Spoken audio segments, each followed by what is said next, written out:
अक्टूबर 2008 में PSLV.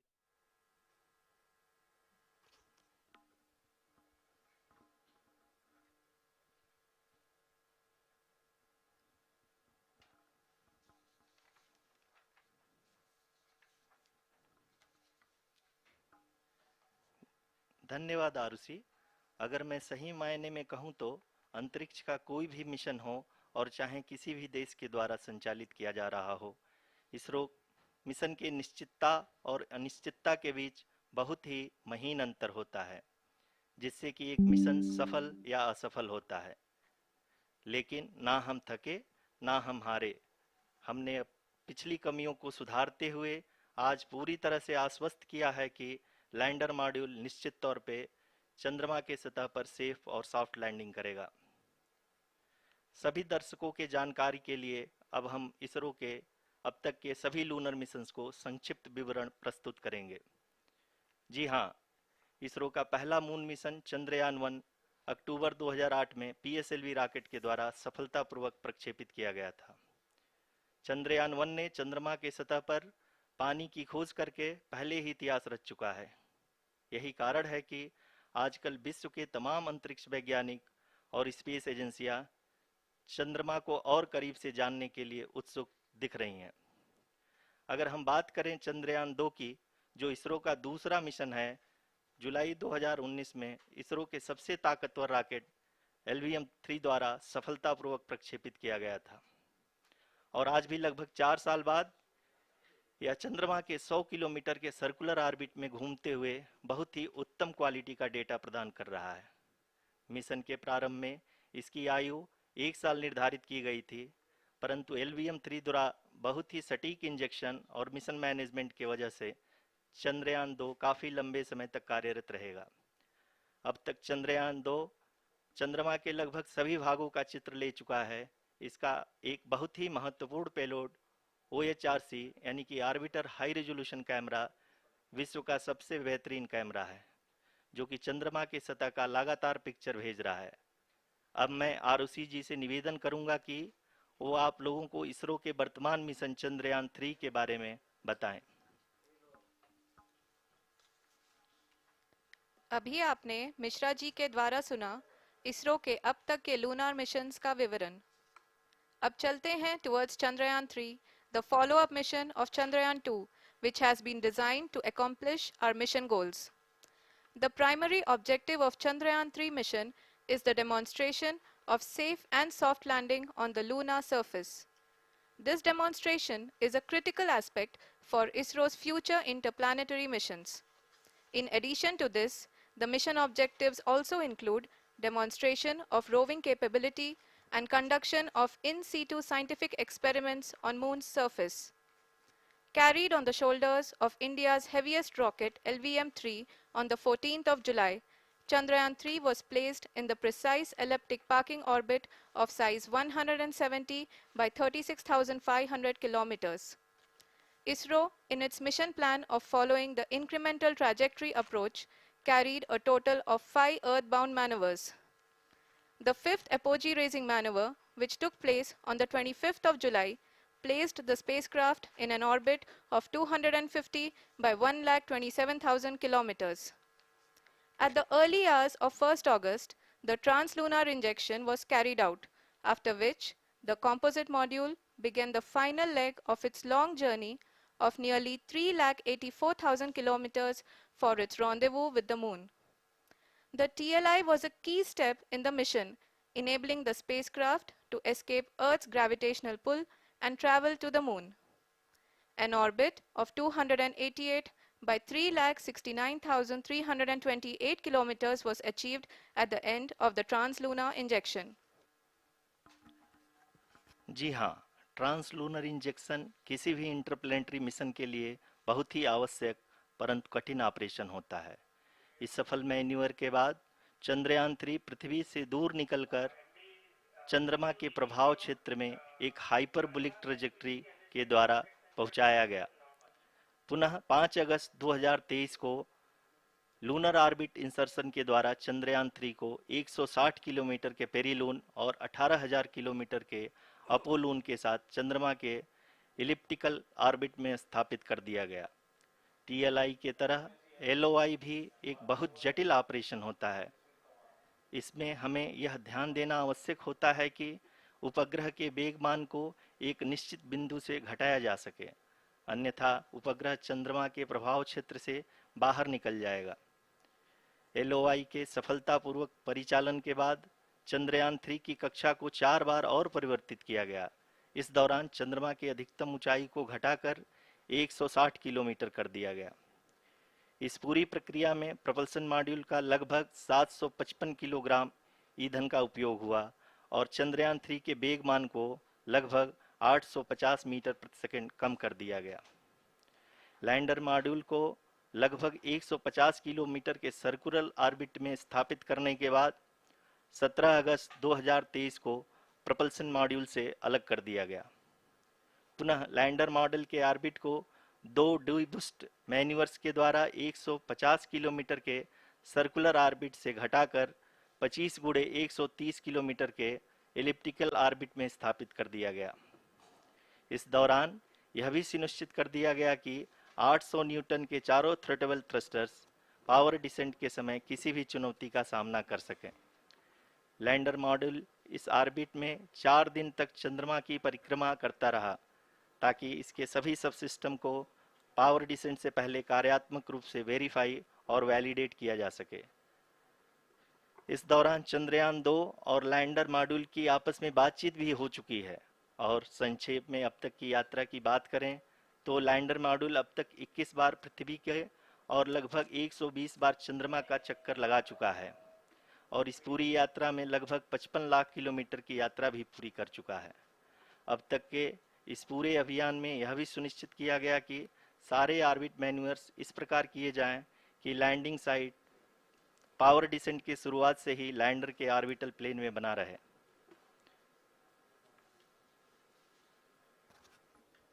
Make it further that is true indeed. We have arrived at the crucial juncture wherein the orbit plane contains the desired landing site at the start of powered descent. We are also happy to announce that live images from the Chandrayaan-3 lander imager camera is being received continuously. The demonstration of soft landing on the moon's surface is no ordinary feat due to the innumerable challenges and complexities involved. The lander velocity has to be killed from nearly 6,048 kilometers per hour without any aid from the thin and tenuous moon's atmosphere. The lunar dust at the time of landing and the craters and boulders scattered over the moon's surface make it further complicated to achieve this. The new and improved Chandrayaan-3 design has been built after envisaging all the scenarios which the lander module can encounter. With several software improvements, provision for full-level redundancies, a plethora of special tests, namely the integrated hot test, integrated cold test, and lander leg drop tests were carried out for the lander module.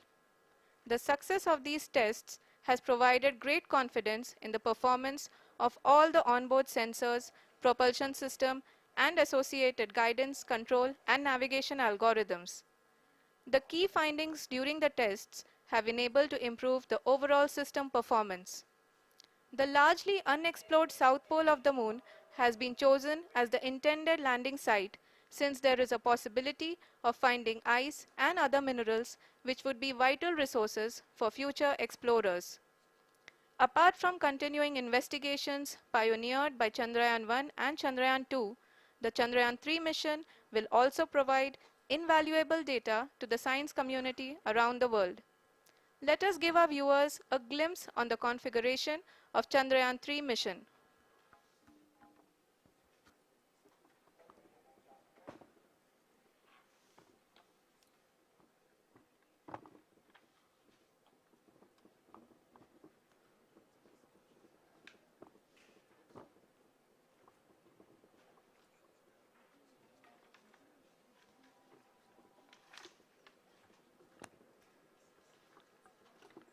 Chandrayaan 3 का mission plan लगभग चंद्रयान 2 के तरह ही बनाया गया है। यहाँ यह भी सुनिश्चित किया गया है कि चंद्रयान 3 को रॉकेट से अलग होने से लेकर के चंद्रमा के निकटतम कक्षा में स्थापित होने तक सारी गतिविधियां चंद्रयान 2 के तरह ही हों। और अब हम यह कह सकते हैं कि यह प्लान पूरी तरह से 100% सफल रहा। हालांकि लैंडर मॉड्यूल के सेंसर्स और propulsion सिस्टम को इस तरह से मजबूत किया गया है कि लैंडर पावर डिसेंट के समय किसी भी आपदा से बाहर आकर के मिशन के मुख्य उद्देश्य को पूरा कर सके। इस क्रम में लैंडर के मुख्य सेंसर्स कारा, लासा, एलएचबीसी, एलडीवी और एलएचडैक का कार्यात्मक परीक्षण भी किया जा चुका है। एलडीवी, जो कि पूर्णतः स्वदेशी तकनीकी से बनाया गया एक नया सेंसर है, इसका मुख्य कार्य लैंडर के वेलोसिटी को तीनों अक्षों में कंप्यूट करना है। पावर डिसेंट के दौरान लैंडर के सटीक पोजीशन और वेलोसिटी का ज्ञान होना बहुत ही आवश्यक है। लिराप यानी laser inertial referencing and accelerometer package इस कार्य को पावर डिसेंट के दौरान बखूबी निभाएगा। ट्रजेक्ट्री जनरेशन, जो कि चंद्रयान 3 मिशन के लिए बहुत ही अहम है, क्योंकि हर ऑर्बिट मैन्यूवर के बाद यह सुनिश्चित किया जाता है कि लैंडर की मिशन ऑब्जेक्टिव को ना बदले। इस क्रम में मैं यह भी आपको बता दूं कि ऑर्बिट डिटर्मिनेशन, जो कि उपग्रह के पोजीशन और वेलोसिटी को बहुत ही एक्यूरेटली बताता है, एक बहुत ही कठिन और जटिल कंप्यूटेशन और एस्टिमेशन होता है। यहाँ यह भी जानना महत्वपूर्ण है कि चंद्रयान 2 का OHRC पेलोड अब तक काफ़ी ऊंचे स्तर का डैम प्रदान किया है, जिसके फलस्वरूप लैंडिंग साइट के सीमा को बढ़ाकर 4 × 2.4 किलोमीटर कर दिया गया है, जो कि पावर डिसेंट के दौरान सॉफ्ट लैंडिंग कराने में काफ़ी सहायक सिद्ध होगा। Apart from the sensors, Chandrayaan-3 is equipped with a suite of sophisticated payload instruments. While Chandrayaan-1 and Chandrayaan-2 orbiter have provided abundant remote sensing data of Moon, equally important are the on-site localized measurements that provide ground truths. Lander and rover have payloads which are completely new and will perform in situ analysis of lunar surface. The two spectroscopes on rover, APXS and LIBS, will actively measure the surface elemental abundances at the landing location and surrounding area. The lander carries a seismometer ILSA that can sense impact events and lunar quakes. The thermal probe CHAST will measure the temperature profile and thermal conductivity of Moon's regolith. The Rambha payload will carry out lunar ionosphere studies, while the laser retroreflector array shall be a passive location indicator for future spacecraft equipped with laser altimeter. The propulsion module has not been left behind, and an experimental shape payload has been added to it as a value addition. It will help in understanding the nature and characteristics of water-rich planets and will also aid in the future study of potentially habitable exoplanets. We are minutes away from the start of powered descent. The entire powered descent shall be carried out by the onboard autonomous landing sequencer, or ALS, which is a series of instructions preloaded to the lander module. These instructions include the commands to be executed, data to be collected and analyzed, and decisions to be made and executed autonomously throughout the powered descent.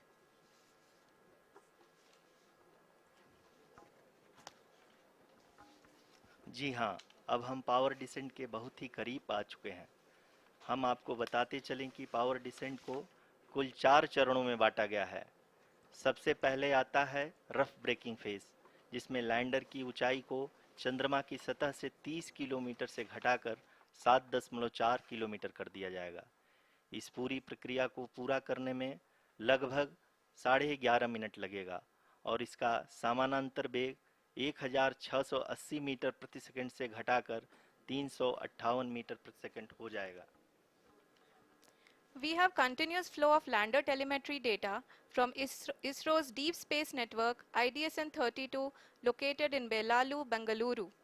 The data is being acquired real-time by station and is flown to the Mission Operation Complex through our communication links. In addition to it, we also have support from ESA and JPL DSN stations. There will be no ground intervention once the ALS takes charge. The preparation for today's event had started 48 hours before wherein various pre-selections and uplinking of parameters for the autonomous landing sequence were carried out.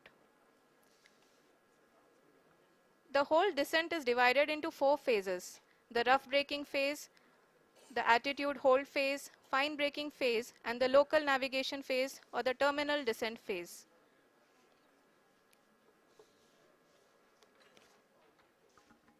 जी हाँ, attitude hold phase, जो कि power descent का दूसरा चरण है, एक बहुत ही महत्वपूर्ण फेज है। इस 10 सेकंड के स्मॉल ड्यूरेशन के दौरान लैंडर के दो महत्वपूर्ण सेंसर, कारा और लासा, लैंडर की ऊंचाई की गणना करेंगे। इस फेज के पूरा होते ही लैंडर चंद्रमा के सतह से कुल 6.8 किलोमीटर की ऊंचाई पर होगा। During the rough braking phase, the lander velocity shall be brought down from 1680 meters per second to 358 meters per second. The altitude will be brought down from 30 kilometers to 7.4 kilometers at the end of rough braking.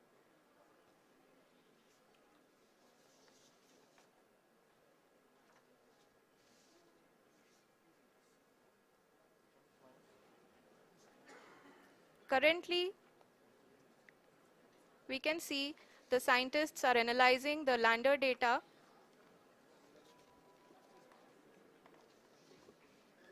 जी हाँ, हम ये देख सकते हैं कि mission operation complex रूप में बैठे सभी वैज्ञानिक ये जो भी डेटा देख रहे हैं वो डीप स्पेस नेटवर्क आईडीएसन 32 के द्वारा प्रोवाइड किया जा रहा है।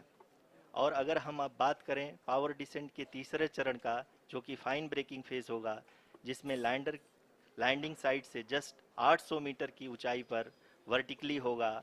इस चरण को पूरा होने में लगभग 3 मिनट लगेंगे और इस चरण के पूरा होते ही लैंडर की वेलोसिटी लगभग शून्य हो जाएगी। The scientists here at his track are glued to their systems, analyzing all sorts of complex data. We are very close to the powered descent, to the start of the powered descent phase.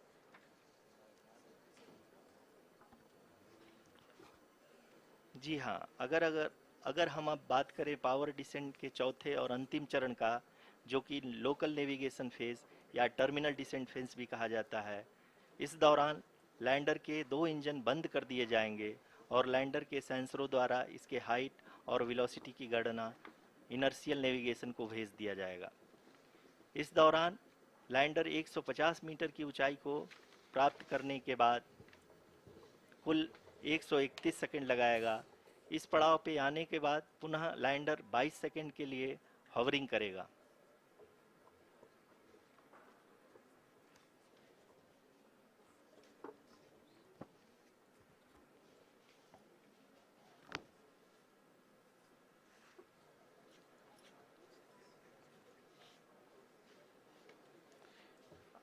आप इस समय अपने screen पे mission operation complex में बैठे सभी मान्यगणों को देख सकते हैं, जो कि बहुत ही उत्सुकता के साथ टेलीमेट्री डेटा को देख रहे हैं।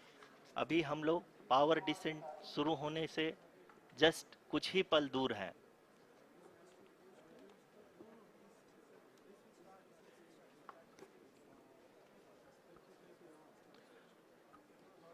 पावर डिसेंट शुरू होने में लगभग 30 सेकंड ही बचा है और हमको ये सारे data mission operation complex room में आईडीएसन 32 के द्वारा, जो कि लगातार लैंडर के कनेक्शन में बना हुआ है, प्रदान कर रहा है।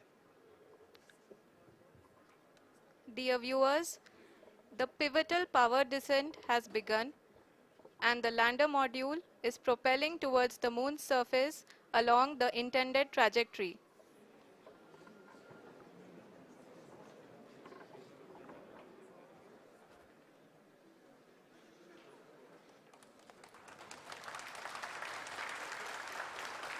जी हाँ, अब हम देख सकते हैं रफ ब्रेकिंग फेज की शुरुआत हो चुकी है।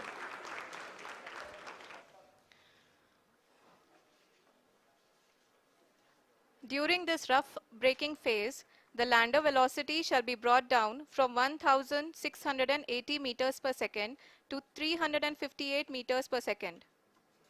The altitude will be brought down from 30 kilometers to 7.4 kilometers at the end of rough braking. All this in the duration of 690 seconds or 11.5 minutes. Currently, the Laser Inertial Reference and Accelerometer package (LIRAP) is aiding in the navigation. जी हाँ, अभी आप अपनी screen पे देख सकते हैं कि lander अब तक कुल 191 किलोमीटर हॉरिजेंटल दिशा में चल चुका है और अभी तक इसकी वेलोसिटी लगभग 31 किलोमीटर बनी हुई है।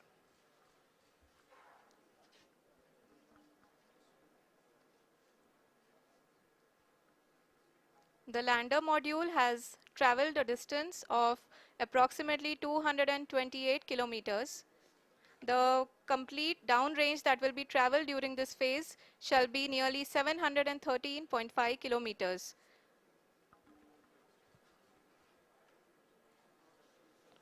जी हाँ, कुल 745 किलोमीटर के इस रफ ब्रेकिंग फेज में आप देख सकते हैं कि हम लोग लगभग अपनी यात्रा 20% कंप्लीट कर चुके हैं।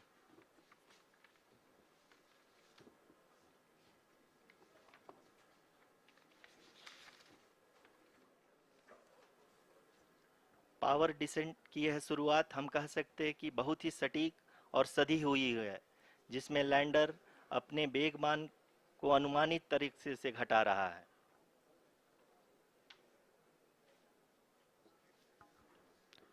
The altitude of the lander module will reduce from 7.4 kilometers to 6.8 kilometers. During the next phase, which is going to be the attitude hold phase. We can currently see that the altitude of the lander module is nearly 31 kilometers. आरयूसीसी अभी हम इस ground trace को देखते हुए कह सकते हैं कि रफ ब्रेकिंग फेज की शुरुआत बहुत ही अच्छे तरीके से हुई है। आप ये देख सकती हैं कि जो भी प्रोजेक्टेड ग्राउंड ट्रेस है उसी पे अपना लैंडर मॉड्यूल आगे चलते हुए बढ़ रहा है। अभी तक ये देखा जा सकता है कि लैंडर मॉड्यूल लगभग 370 किलोमीटर क्षैतिज दिशा में चल चुका है। The mission operations team is analyzing the data. We can all see the seriousness and the concentration with which each and every parameter of the lander module is being analyzed. The performance so far seems to be nominal. जी आरुषि, चूंकि ALS activate किया जा चुका है इसलिए ground से कोई commanding नहीं की जा रही है। इस दौरान आपके स्क्रीन पे सारे डेटा इसरो के डीप स्पेस नेटवर्क से रियल टाइम में आ रहे हैं। इस मिशन में सेकेंड और थर्ड ऑर्डर गाइडेंस पॉलिनोमियल का प्रयोग हुआ है, जो कि इनर्शियल थ्रस्ट और एंगल के हमेशा सुनिश्चित करेगा। During the entire descent, there is no ground intervention as the ALS has taken charge. The preparation for today's event had started nearly 48 hours before, wherein various pre-selections and uplinking of parameters were done. We can see that the vertical velocity of the lander module has been brought down. It is continuously coming down. And the ALS had already been initiated 1 hour before the scheduled time of the power descent start. Following this, the throttleable engine electronics module, the TECM, was switched on and lander was oriented to the favorable attitude. जी हाँ, आप अपनी screen पे देख सकते हैं velocity 1680 metre पर second थी, लगभग 1150 मीटर पर सेकंड हो चुकी है, जो कि एक बहुत ही मैजेस्टिक शुरुआत कही जा सकती है इस रफ ब्रेकिंग फेज के लिए।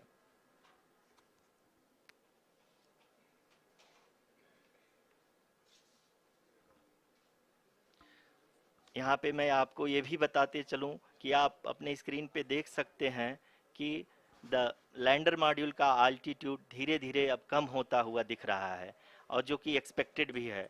अभी हम बात करें करंट आल्टीट्यूड की, तो जो कि 28.6 किलोमीटर के आसपास है। आप स्क्रीन पर ये भी देख सकते हैं Chandrayaan 3 lander imager display. The lander imager is continuously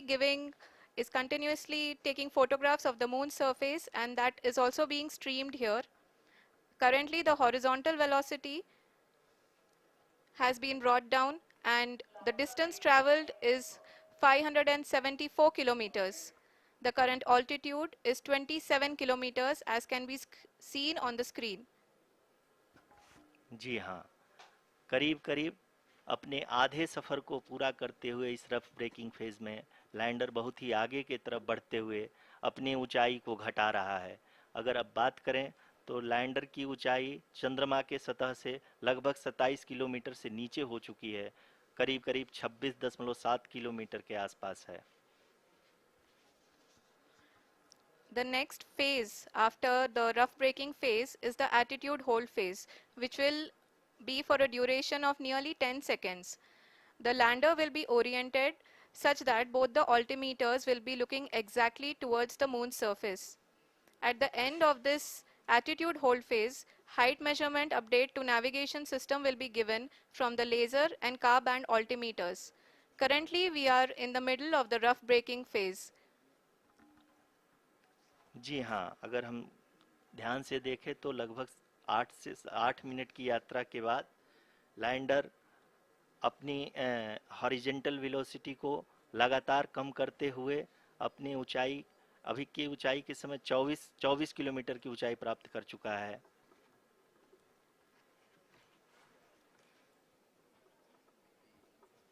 अब तक के आंकड़े को देखते हुए हम कह सकते हैं कि लैंडिंग पूरी तरह से नॉमिनल है। यहाँ पर हम देख सकते हैं कि हॉरिजेंटल वेलोसिटी लगातार कम होती हुई दिख रही है।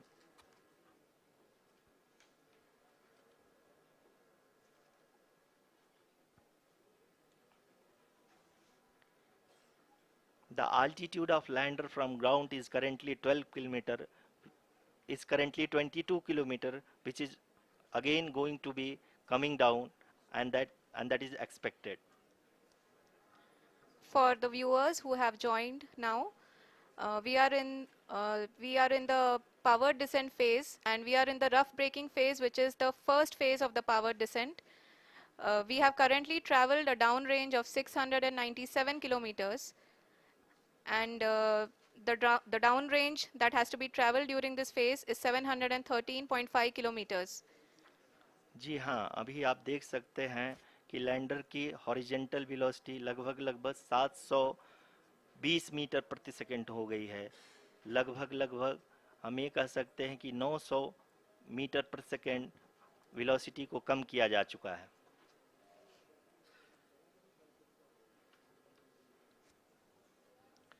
At the same time, we can see the altitude of the lander is just 17.8 kilometer from the moon surface, which is going to be around 7.4 at the end of the rough braking phase.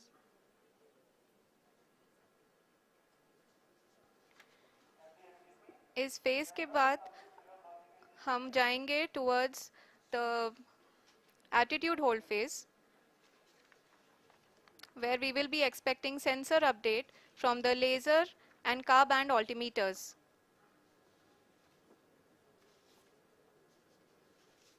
We can see the visualization of the lander module moving towards the moon's surface.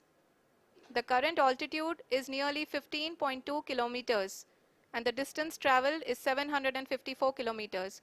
We can also see the image that the lander imager camera has been providing.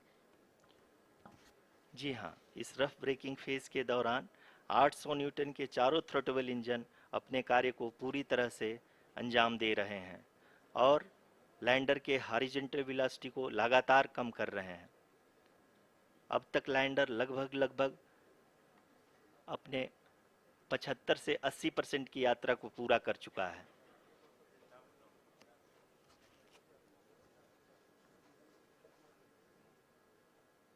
After the rough braking and the attitude hold phase, we shall be having the fine braking phase, which will continue for nearly 3 minutes. The whole phase is being driven by the autonomous landing sequencer and there is no intervention from ground. जी हाँ आरुषि, अभी आप अपनी screen पे देख सकती हैं कि जो करंट आल्टीट्यूड है चंद्रमा के सतह से लगभग लगभग 10 किलोमीटर के आसपास है। जी हाँ, हम अपने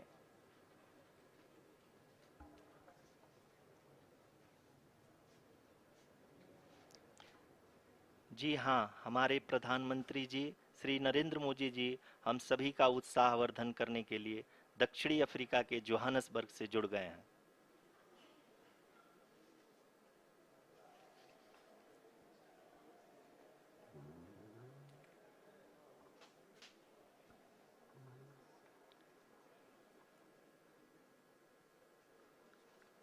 Yes, we are privileged to have with us Honorable Prime Minister of India, Shri Narendra Modi ji, who has joined us from South Africa's Johannesburg to encourage us.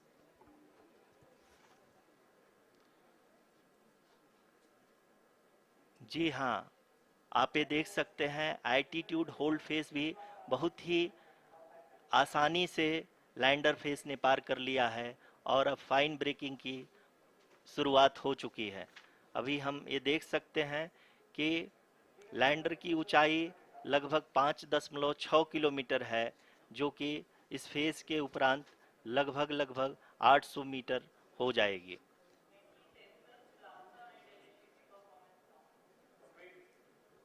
We can hear from the mission operations team that the sensors are performing nominally and we are currently in the midst of the fine braking phase which is going to continue for 3 minutes and the altitude is going to be reduced to nearly 800 meters at the end of this phase. जी हाँ, जैसा कि आरुषि जी ने बताया कि लगभग 3 minute के उपरांत lander की हाइट लगभग 800 मीटर वर्टिकली होगी और यहाँ पे लैंडर की horizontal velocity, vertical velocity, even down range भी लगभग लगभग शून्य होगा। We can see the visual of the lander module and we can see that the downrange traveled is nearly 831 kilometers.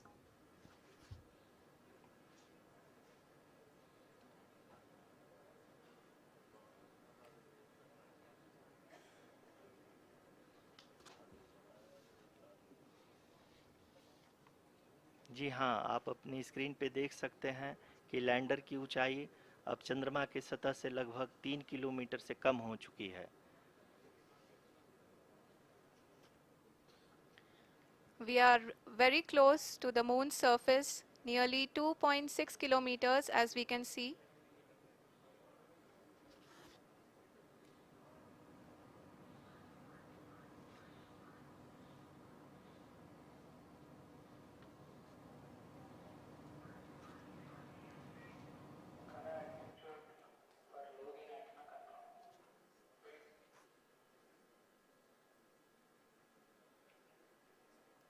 जी हाँ, अभी आप देख सकते हैं कि लैंडर की ऊंचाई लगभग लगभग 1 किलोमीटर के आसपास है।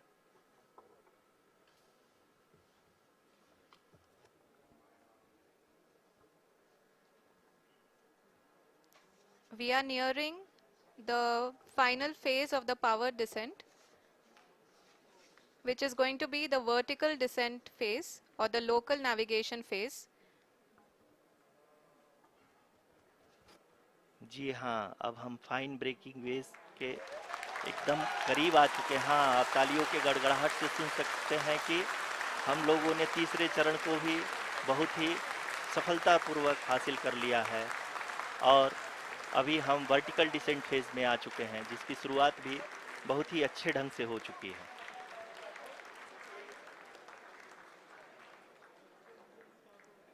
Lot of applause indicates that till now the performance has been nominal.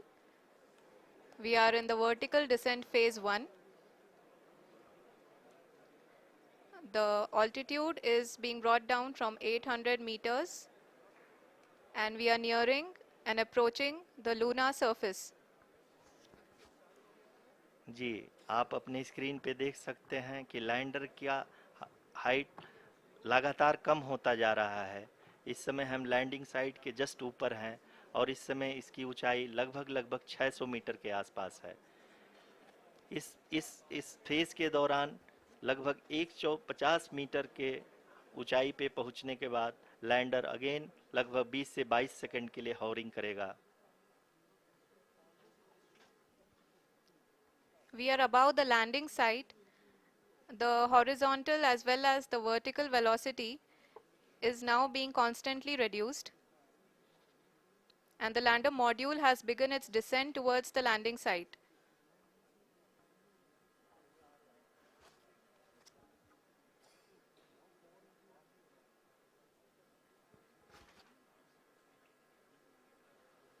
जी हाँ, आप अपने स्क्रीन पे देख सकते हैं ये जो पथ निर्धारित किया गया है, लैंडर पूरी तरह से उसी को ही फॉलो कर रहा है। इस समय हम लगभग 200 मीटर की हाइट से भी कम आ चुके हैं।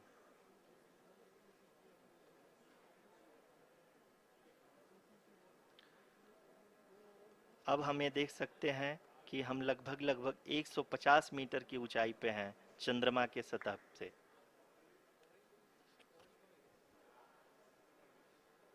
We are approaching the vertical descent phase 2, which will have the lander module hovering at nearly 150 meters above ji the हाँ, lunar surface. जी हाँ, आप इस तालियों के गड़गड़ाहट को सुन सकते हैं जो कि सेकंड हैवरिक फेज के कंप्लीट होने के बाद इन सारे वैज्ञानिकों के द्वारा की जा रही है।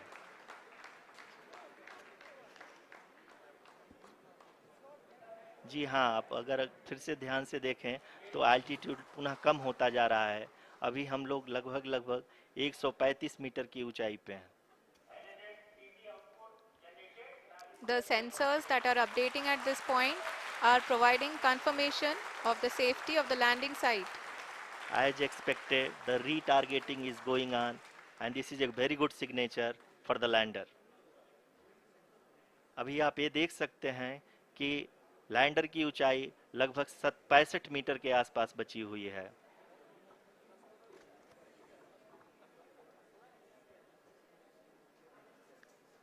Currently, only 2 engines are now being fired, and we are nearly at zero velocity, vertical and horizontal. We were hovering, and now we are approaching the moon's surface.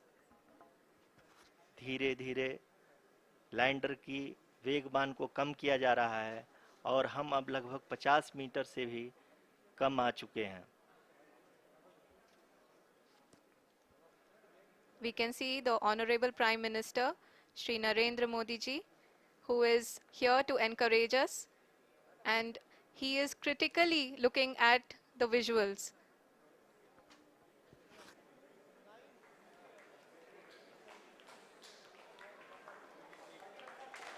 जी हाँ, आप अपनी स्क्रीन पे देख सकते हैं कि हम lander module People are applauding. Let lander us all module wait to hear from the Secretary Department of Space and Chairman ISRO, Shri S. Somnath. Lander module पूरी तरह से सेफली और सॉफ्टली चंद्रमा के सतह पे लैंड हो चुका है। ये हम लोगों के लिए बहुत ही गर्व की बात है। हिंदी में एक कहावत है कि चंदा मामा दूर के, लेकिन अब हम ये कह सकते हैं कि चंदा मामा अपने घर के। बहुत ही उम्दा. The hard work of the entire ISRO community has come to fruition.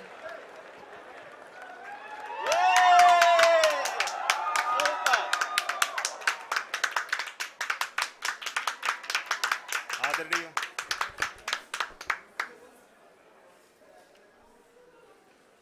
आदरणीय प्रधानमंत्री जी, नमस्कार. Sir, we have achieved soft landing on the moon. India is on the moon. Sir, I request our Honorable Prime Minister to address us and bless us. Thank you, sir.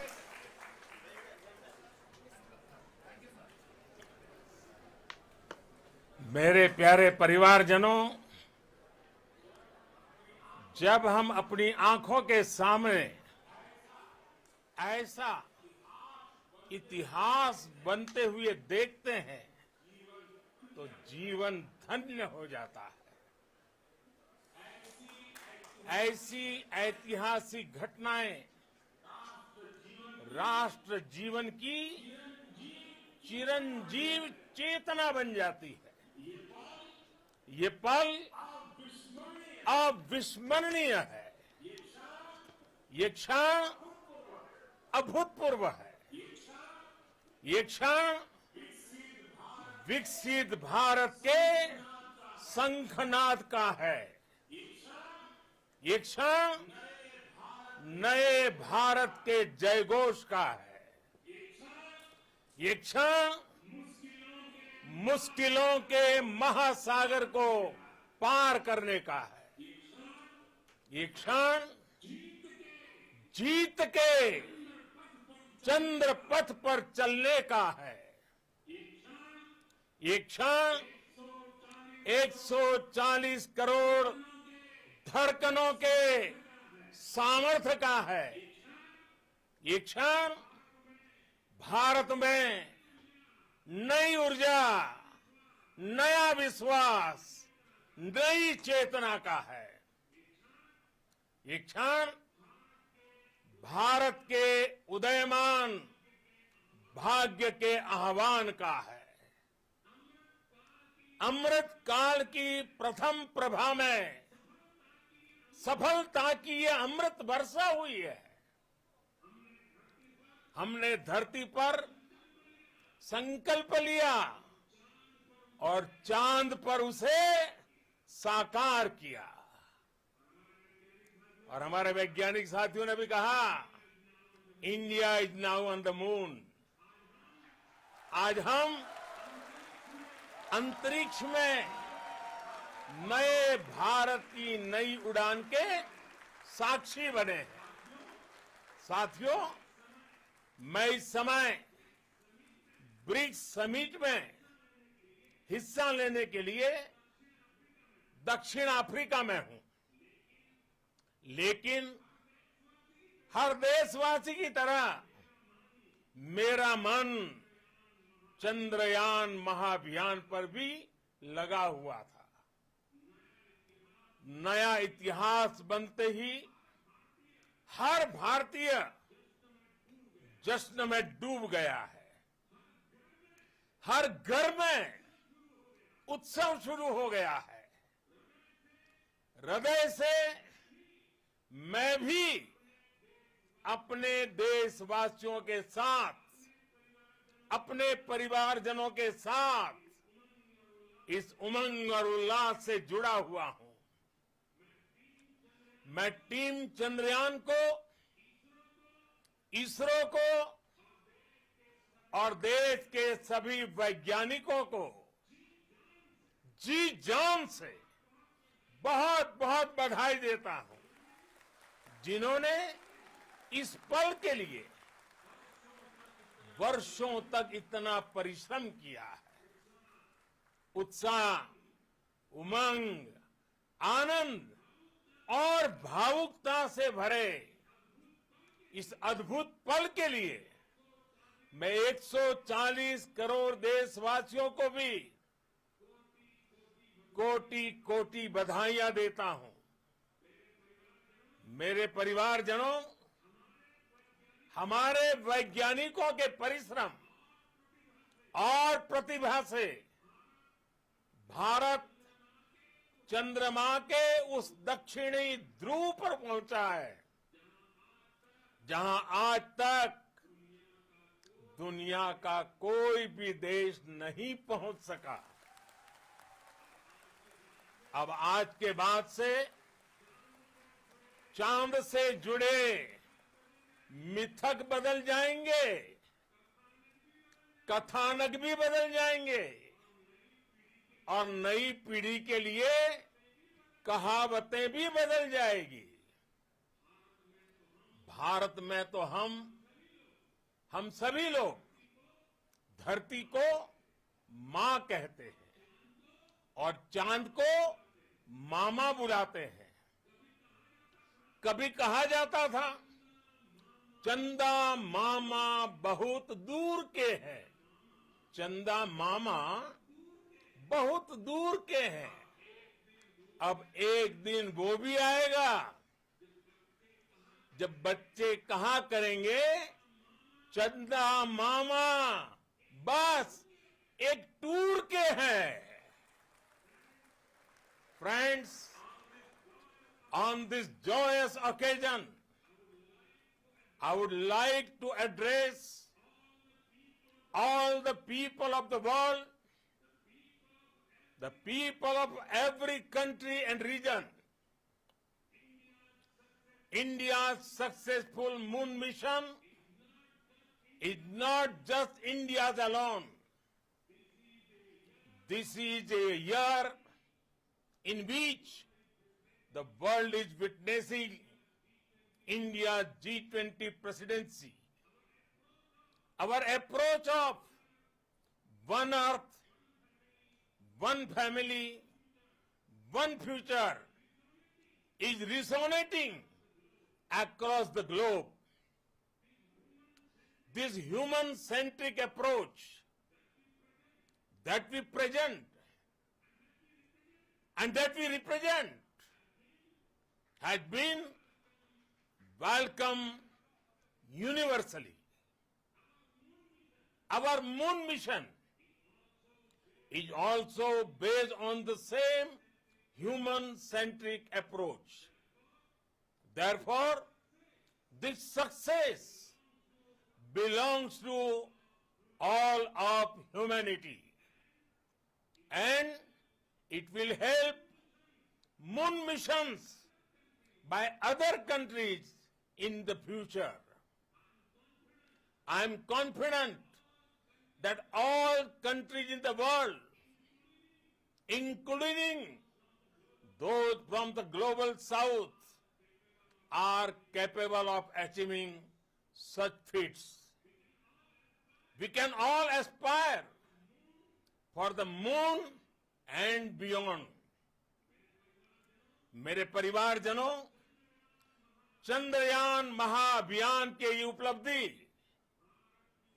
Bharat की उड़ान को चंद्रमा की कक्षाओं से आगे जाएगी। हम हमारे सौर मंडल की सीमाओं का सामर्थ्य परखेंगे और मानव के लिए ब्रह्मांड की अनेक संभावनाओं को साकार करने के लिए भी जरूर काम करेंगे। हमने भविष्य के लिए कई बड़े और महत्वाकांक्षी लक्ष्य तय किए हैं। जल्द ही सूर्य के विस्तृत अध्ययन के लिए ISRO Aditya L1 mission launch करने जा रहा है। इसके बाद शुक्र भी इसरो के लक्ष्यों में से एक है। गगनयान के जरिए देश अपने पहले ह्यूमन स्पेस फ्लाइट मिशन के लिए भी पूरी तैयारी के साथ जुटा है। भारत बार बार ये साबित कर रहा है कि sky is not the limit. साथियों, साइंस और टेक्नोलॉजी देश के उज्जवल भविष्य का आधार है। इसलिए आज के इस दिन को देश हमेशा हमेशा के लिए याद रखेगा। यह दिन हम सभी को एक उज्जवल भविष्य की ओर बढ़ने के लिए प्रेरित करेगा। ये दिन हमें अपने संकल्पों की सिद्धि का रास्ता दिखाएगा।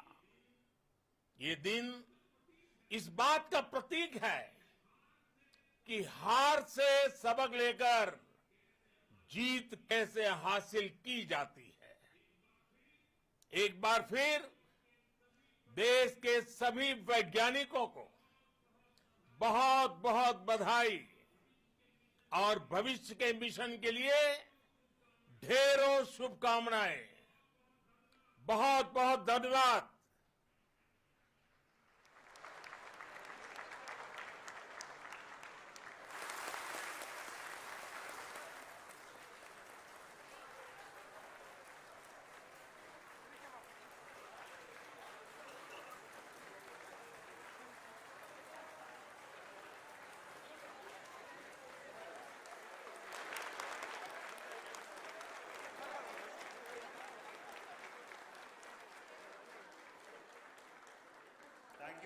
Thank you, Adharaniya Pradhan Mantri ji, for being part of our journey to this success.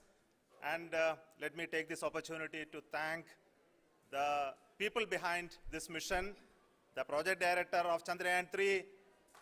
He is here. Veera Muthuvel, congratulations to you. The associate project director, Kalpana, and the mission operations director, Srikanth. And the satellite was built at your house satellite center, Shankar and the director.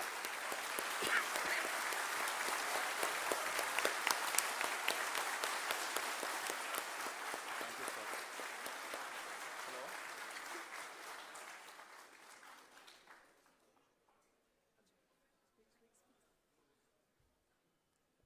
It's a great moment of happiness on behalf of team. It gives me immense satisfaction on achieving this goal as a project director of this mission. The entire mission operations right from launch till landing happened flawlessly as per the timeline, and we became the 4th country to demonstrate the soft landing onto the moon surface, and we became the first country to go to near to the south pole of the moon.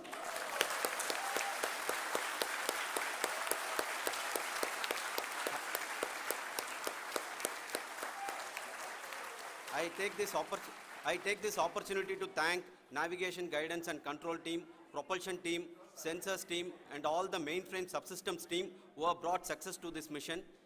I also take the opportunity to thank the Critical Operations Review Committee for thoroughly reviewing the mission operations right from launch till this date. The target was on spot because of the review process. I also thank the ISRO higher management, right from Chairman ISRO, Director URSC and all the center directors and higher ISRO officials. And finally, my thanks to the Chandrayaan-3 project executives spread across the ISRO centers. Thank you.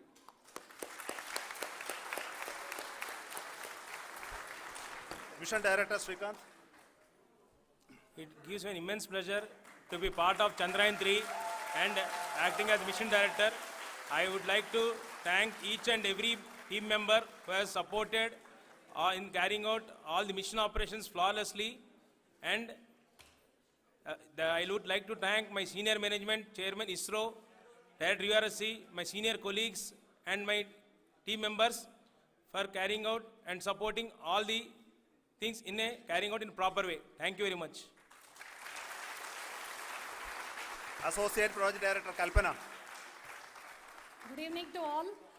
This will remain the most memorable and the happiest moment for all of us, for our team Chandrayaan-3. We have achieved our goal flawlessly. From the day we started rebuilding our spacecraft after Chandrayaan-2 experience, it has been breathe in, breathe out Chandrayaan-3 for our team. And starting from the reconfiguration to all the special tests and the simulations we have conducted meticulously. And this has been possible only because of our immense effort from our Chandrayaan-3 team. And of course, with the guidance from our Chairman ISRO, our directors and all our experts, with all this it has been possible. Thank you one and all.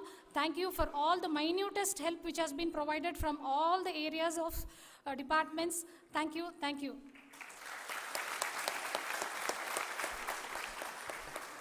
Now, Chandrayaan-3 is a result of the work done by thousands of scientists, engineers, our staff and industries and support team across ISRO and other places, other institutions. And Shankaran has been the lead of the center which integrated all of these efforts in the last so many years. So I request him to speak on behalf of all of you.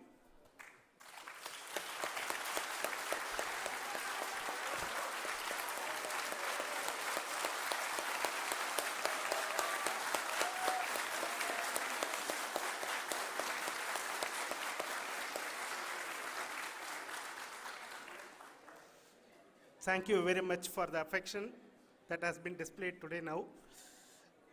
Today, we have achieved what we set out to achieve in 2019. It was delayed by about 4 years, but we have done it. When Chandrayaan-3 was launched, after the separation of the spacecraft from launch vehicle, I said, I will speak the rest of the things after the soft landing. So here I will take a couple of minutes to tell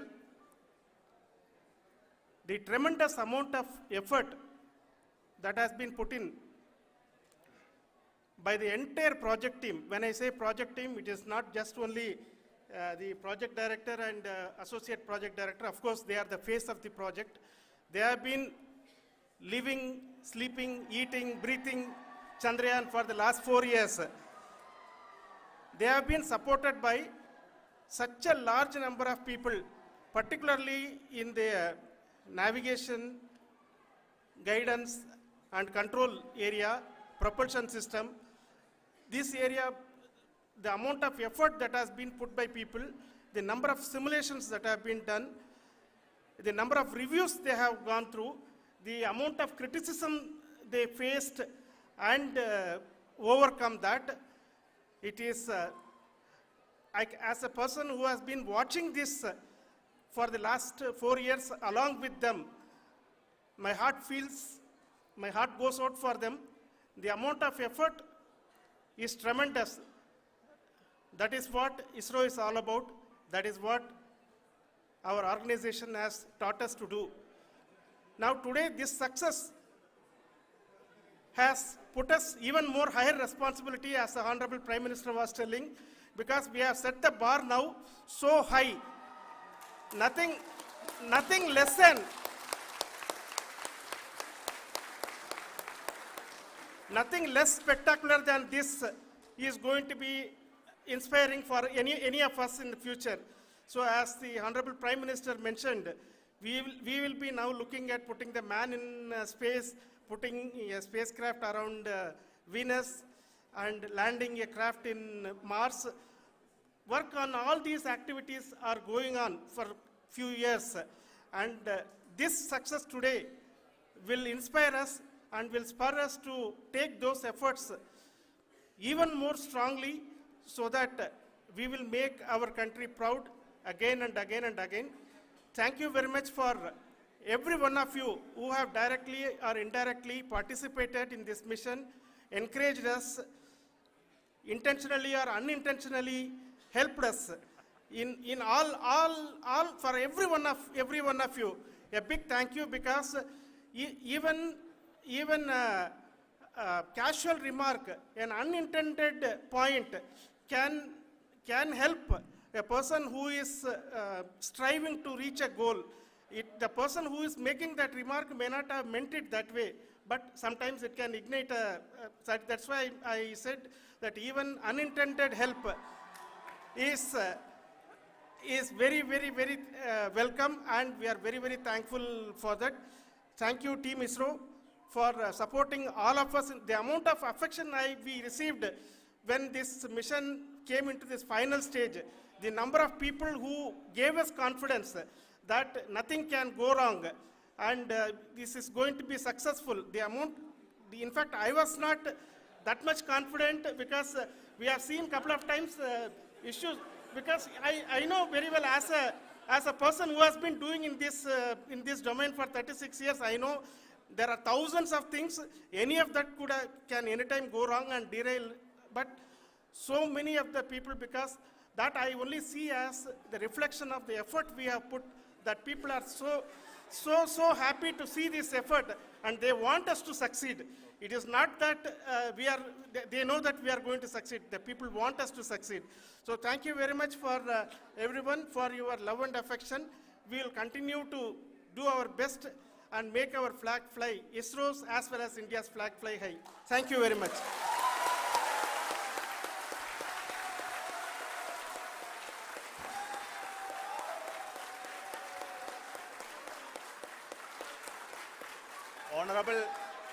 Honorable Prime Minister called me and conveyed his greetings to each one of you and your family for the wonderful work you did in ISRO.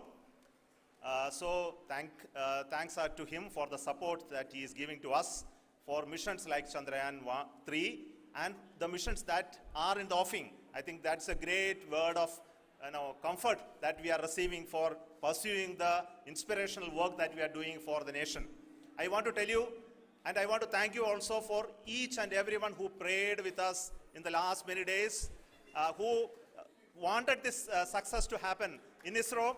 I thank all those people all around the country and maybe beyond the country for their blessings and wishes and affection that he has given to each one of us for doing this work for the last so many years. I want to specifically thank some senior people who have been standing with us, especially the name of Kiran Kumar sir and Mr. Kamalakar, Sri Koteshwar Rao. They have been helping so much. They were part of the team to help them to get the confidence and get the reviews done to ensure that nothing goes with any mistakes.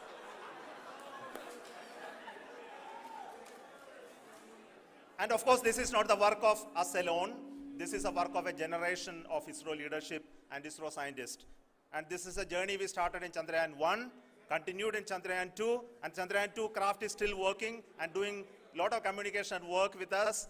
And all the team that contributed to building Chandrayaan-1 and Chandrayaan-2 should be remembered and thanked while we celebrate Chandrayaan-3.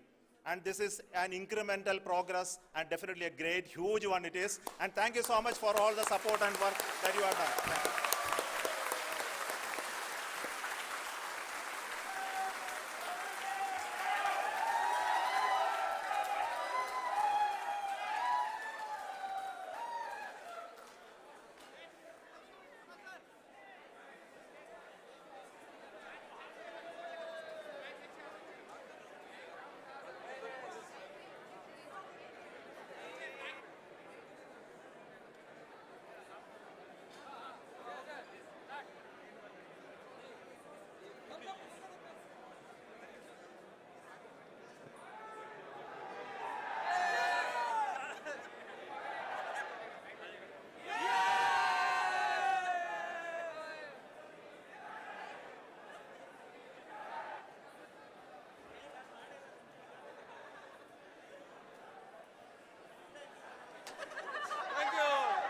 Thank you.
National Research and Innovation Agency making a presentation. We request you to please take your seat here in front. And thereafter, Space Angel Australia and SABR in Australia. The presentations will be made, ladies and gentlemen, from this podium. We also have a clicker for your convenience. The clicker, the slide changer, as you can see, has a green button, which is to go ahead on your slides, and the red button is to go back, should you skip a slide. And the other thing that I have to announce is each presenter is going to get 3 minutes. We request you to please stay within time limit, and a buzzer will be sounded at the end of 2 minutes 30 seconds.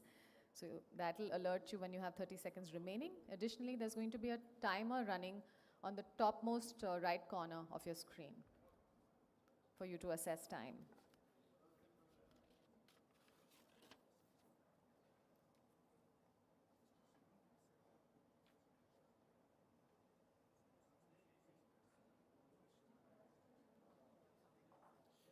Excuse me, just to be sure, I'm from the Dassault location. Do you have the slides here on the The slides are going to be with the console, but I'll So tell you. they have it. I'm sure they'll have it. If you've submitted them, they'll have it. Okay. You've already given them, right? Because yours is the fourth one. Okay. I mean, this sixth actually, because first we have industry bodies. Okay.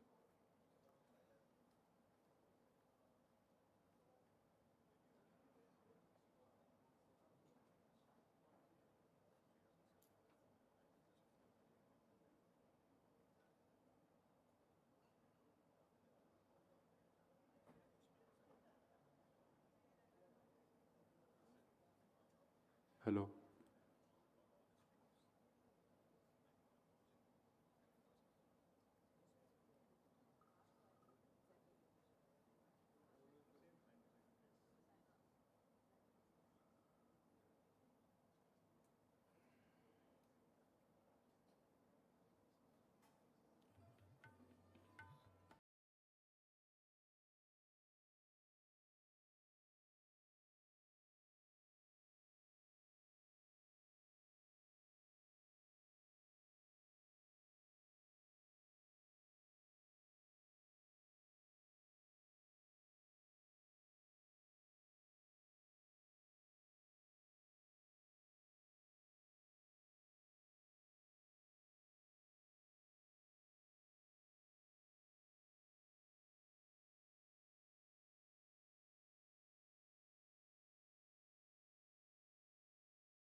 Welcome back, ladies and gentlemen.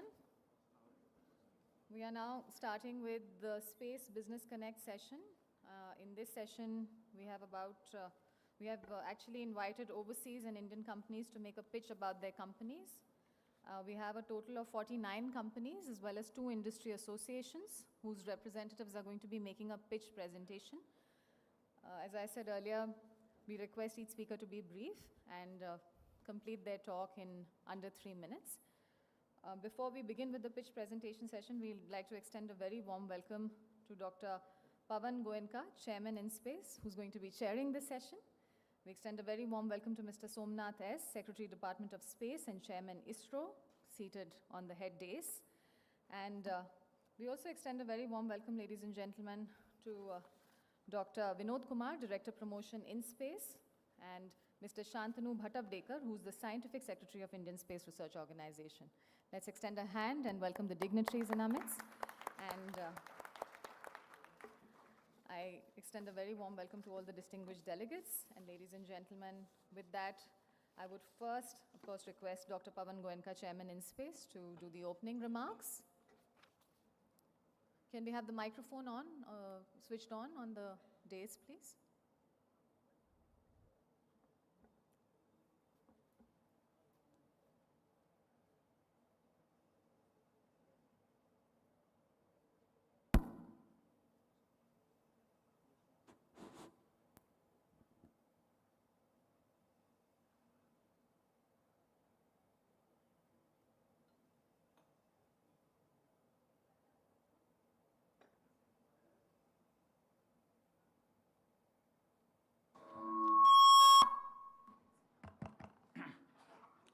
Good afternoon, everyone. Secretaries, DOS, and my other colleagues here. Welcome to the grand finale of a hectic 2 days of schedule. And as was mentioned by Swarya, that we have about 50 people who will be presenting their pitch on their company. And this will be a Guinness Book of World Record probably for 50 people to finish their talk in 2.5 hours. And that too engineers and scientists and business people. So no politicians though. So, so let's see how we manage that. But let me just say it's in a way continuation of what we talked about in the morning, where we talked about what each country is doing, and now we are talking about what some of the companies are doing. We have a very good lineup of companies that will be making the presentations. And I think you will find, as I looked at some of the presentations, that fair amount of work is happening all over the world, something that none of us perhaps have a full view of.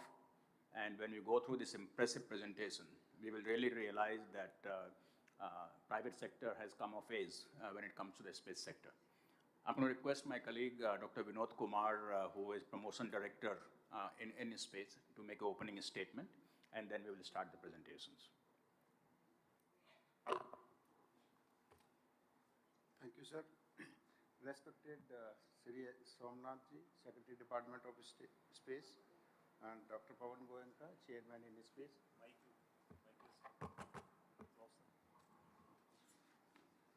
Ladies and gentlemen, very good afternoon. On behalf of G20 SELM Organizing Committee, I extend a warm welcome to all of you to this amazing Space Business Connect session. During this session, this presentation are planned by global space industry. It is indeed a very significant day as we gather here to witness the cutting-edge innovation and capabilities of space industries from around the world.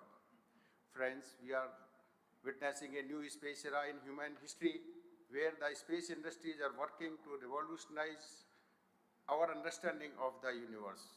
I am honored to be here before you all as we embark on this journey that we shape the future of space explorations. It is truly inspiring to witness the incredible growth and potential of the global and Indian space industry. The blossoming Indian space industry has garnered worldwide attention and admiration in recent times. You should have read a recent article in New York Times, Explosive Growth of Indian Space Tech Startups. I am pleased to see that out of total 50 plus presentation, over 60% are from Indian industry.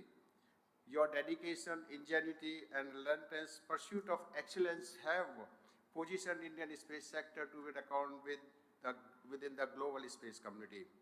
Friends, the space industry with its ever-expanding opportunities has the power to transform not only the understanding of our universe, but also everyday lives of here on the earth. Under various verticals of space, I would like to express my gratitude to the G20 SELM Organizing Committee for this initiative. Your commitment to nurturing the space ecosystem is commendable, and we are privileged to have your unwavering support.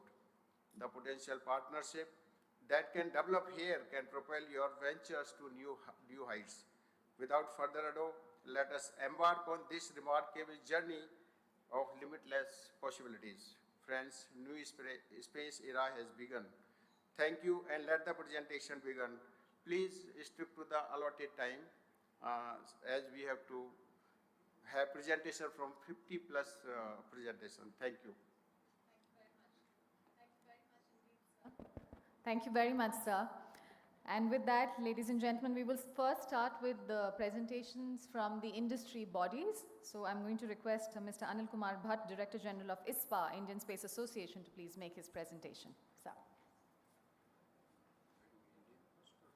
Good afternoon and Jai Hind. Chairman ISRO, Chairman in Space, dignitaries on the stage, and industry delegates in the Space Economy Leaders Meeting. It's my honor to represent the Indian space industry here, and I will quickly go through some of that has been spoken in the last 2 days, would be a repetition. Please pardon me for that, but I would skip most wherever that is required. The Indian Space Association was made in October 2021 to create an enabling environment for strengthening the private industry in the Indian space sector and to propel India to the global forefront in the entire space ecosystem. And our focus areas were, of course, most importantly, unified for the policy framework, for energizing business growth, to interface with the defense and security agencies in India, for capacity and knowledge building, and for international partnerships. During our inauguration, these are the 4 frameworks the Prime Minister gave us. The first was allow the private sector freedom of innovation. Government to play the role of an enabler. We have to prepare the next generation for the future in space and treat the space sector as a resource for the progress of the common man.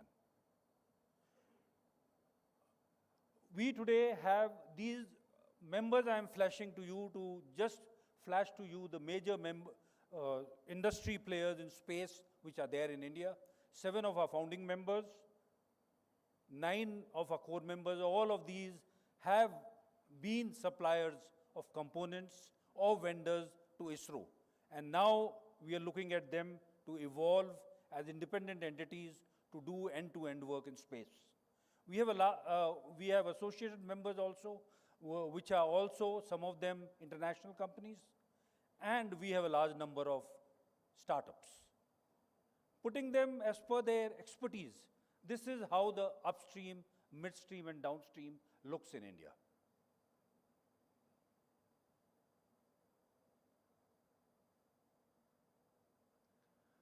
This slide was flashed yesterday by the chairman of InSpace.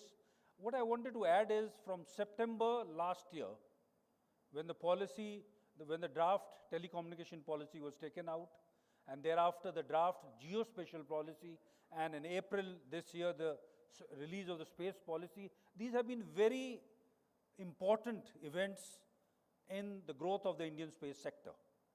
And we are awaiting the FDI policy, which we are hopeful will be coming very soon. Notwithstanding that, activities by our industry members have already started in India. This is how the startups have grown today, with a total about 148 which are there recorded, and much more who have registered themselves with InSpace. The chairman ISRO, in one of his talks 6 months back, coined a new word called the National Space Enterprise of India. And what he said was, beyond ISRO, now it is NSIL, InSpace,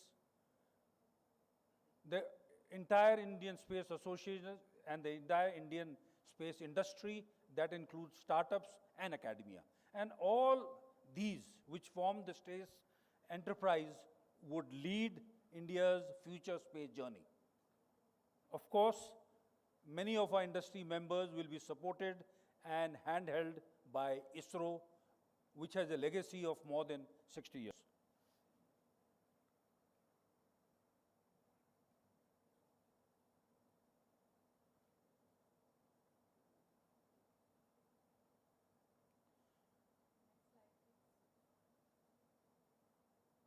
Move the next slide, please.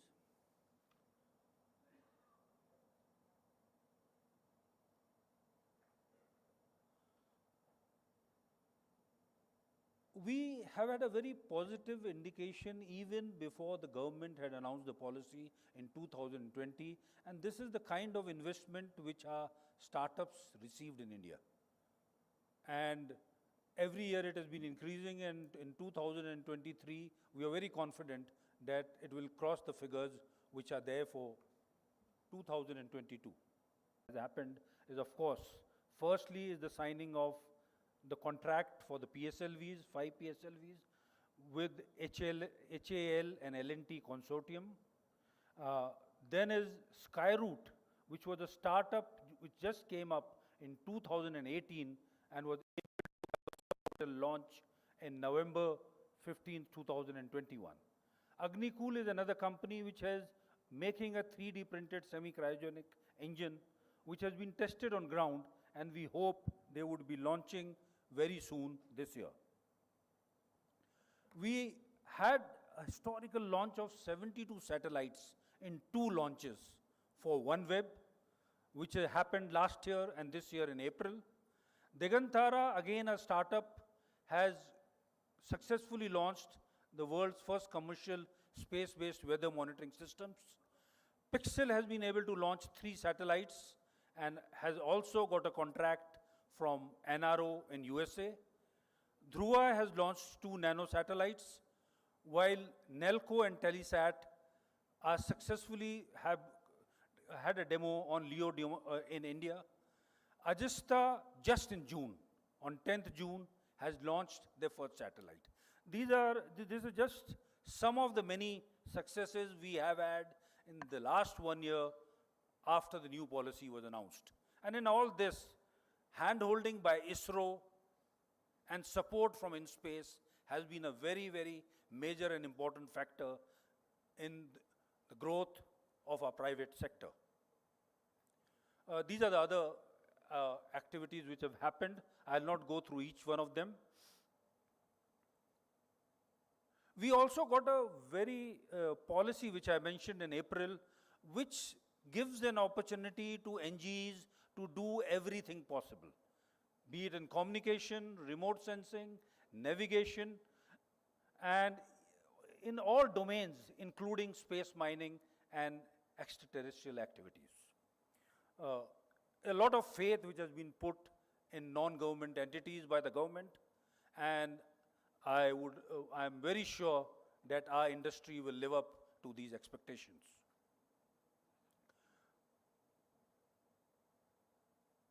We have released certain documents. This document I just wanted to highlight. We had got with E&Y, we had got a study done last year on what is the overall Indian space economy compared to the world one, and the figures by their prediction by 2025, we would have an economy of about 13 billion. In various segments, the figures are given there. Of course, launch vehicles would be the least, about 1 billion. This is what the division of the sectors and the likely percentages growth which are likely to happen in satellite manufacture, launch services, ground segments, and satellite services. The largest growth, of course, would be in the launch services. We have also done a study. We had a meeting along with US and IIT Madras, where we were looking at the association of all space entrepreneurs in the Indo-Pacific. We all met there and we agreed that we would be making an association for all of us being together. On the aspect of space technology parks, many of our states in India have been moving in it. Kerala, Gujarat, Trivandrum, where at one spot they are providing all the opportunities for our space industry companies and especially the startups. We in ISPA carry out 2 conclaves. One is the Indian Space Conclave, which we started last year, and we had the Minister and Chairman ISRO there to support us, and a Defense Space Symposium where we looked into what all the defense forces would require, all the 3 services, and we have been able to get 75 defense challenges for the industry from the Ministry of Defense. We would be having the next conclave from 4 to 6 October this year, and we would welcome all of you for that. I finish here. Thank you. Jai Hind.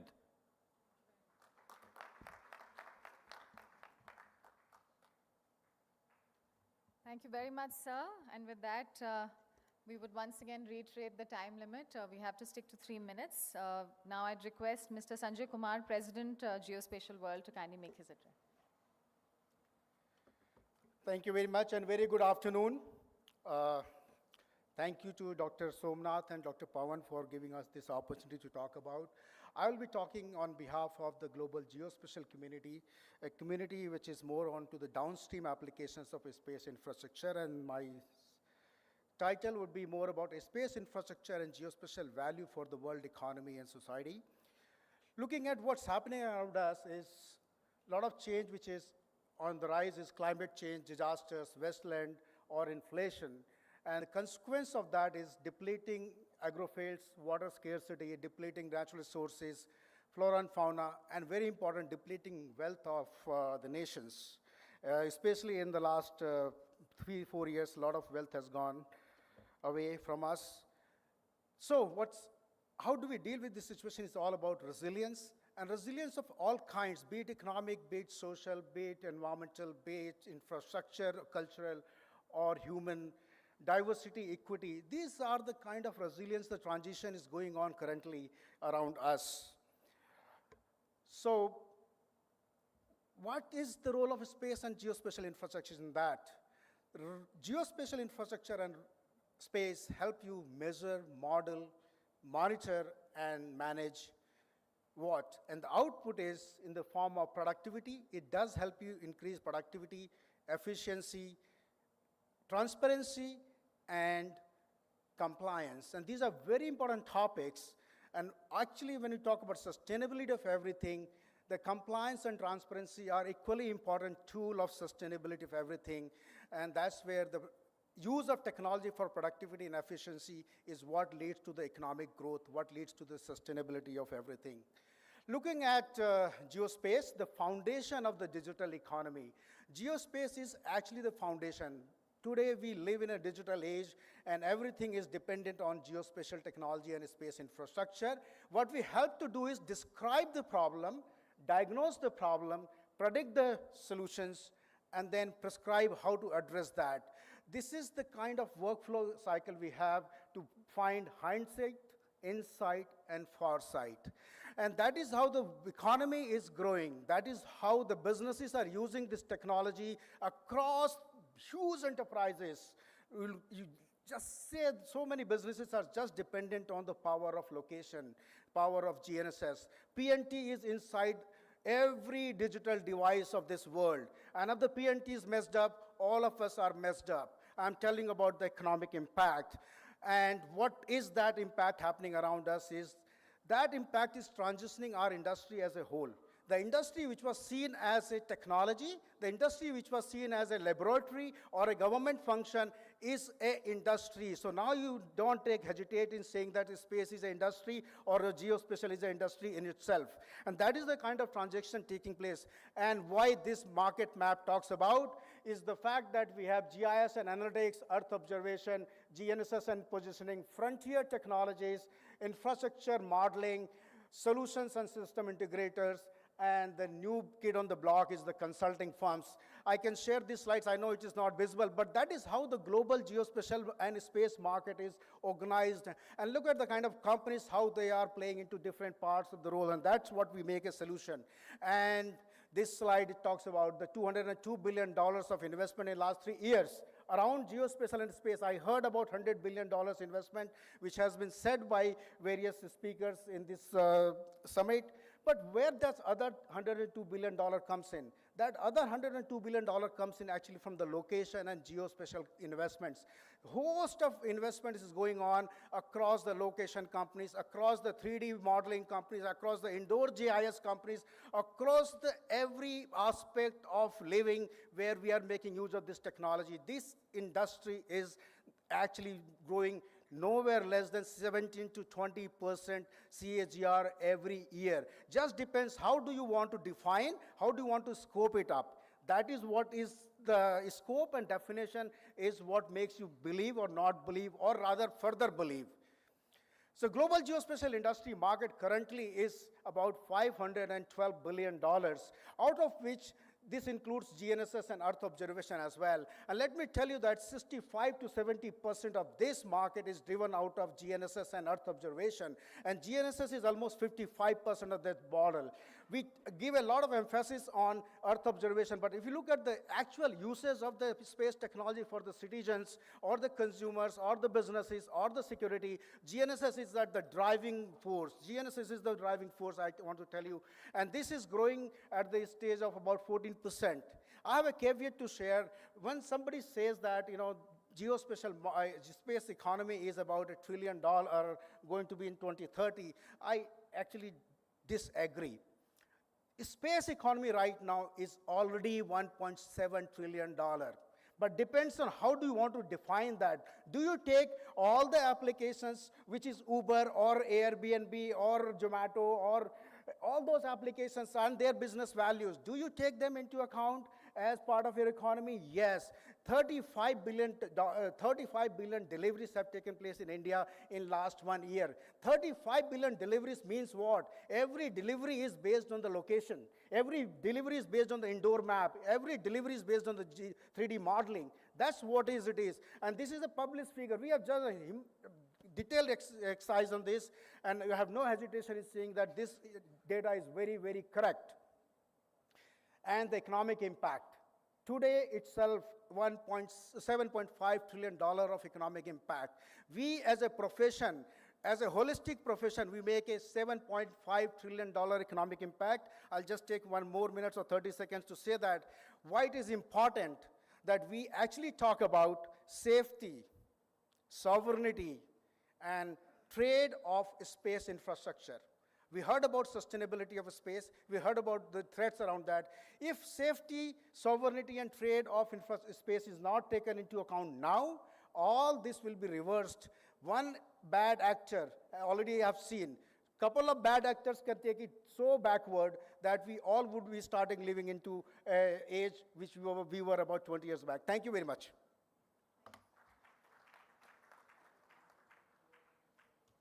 Ladies and gentlemen, I'm now going to request PT Pacific Satellite Nusantara, Indonesia, and to all the speakers, the presenters, I'd like to inform you once again now that we have a buzzer which is going to sound at the end of 2 minutes 30 seconds, and so that will alert you that you have 30 seconds remaining. You will also have on the top right of all screens the countdown timer running so that you're aware of time. Let me now invite PT Pacific Satellite Nusantara, Indonesia. Sir, you can also do it from here. Is it Before it starts, just for the knowledge of people from outside India, one of the areas where India has made significant opening up in this year is in the data availability. Geospatial policy was launched earlier the year, and space policy, and both have now made the space data very easily accessible to anyone and everyone. And there's no approval required of any kind for data below 30 centimeter resolution, or data less than 30 centimeter resolution. Thank you very much for ladies and gentlemen for the time and for the head of delegation. We are from Pacific Satellite Nusantara. We are a private company in Indonesia. Actually is number 2 for satellite. Usually the number 1 is PT Telkom, is state-owned. But we are growing step by step. Okay, next one. Oh, sorry. So we already 32 years. 1991, PSN is being as a startup at that time. Then we are operating for the beginning as a incline orbit satellite because we don't have money. So we are, but we try to giving solution in the rural area with the motorized antenna and everything's underdeveloped by ourselves to make it incline as a business. And then the second, in 2000, we are together with Lockheed Martin is become MSS, Mobile Satellite Services, at the time as for L-band. And then 2009, we are one of the biggest become cellular backhaul for the GSM using satellite, at that time still using C-band. And 2016, we are complete MBO, means management by objective, means we are finished our financings, we changed our management. So then from that time, we have resources that to change all the platform of PSN. After that, 2019, we start Nusantara-1. This is the first HTS for Indonesia, even already have a IP star at that time. And then after that, 2020, we launched Nusantara-2 from this collaboration with China. 2019 is collaboration with SSL from US, thank you. And also in several weeks ago, we just launched the Satria-1, or we call Nusantara-3. It's a Satellite Republic Indonesia. This is the first collaboration with the government, 150 gigs. And then the next, we hope the second largest, 160 gigabits per second with Boeing. Okay, next. Oh, sorry. Back. This is our constellation. Nusantara-1, Nusantara-2, Nusantara-3, and Nusantara-5, and we hope, but Nusantara-2 is failed because of rocket, and then we hope by this year our capacity will be 300 gigabit per second, and we are still designing another satellite. Our target by 2 years more is like 600 gigabit per second. This is our payload and capacity. Okay, enough, I think. Okay, finish. Basically, we are changed it to KA band from C band from KU. Then we changed because the capacity not enough anymore.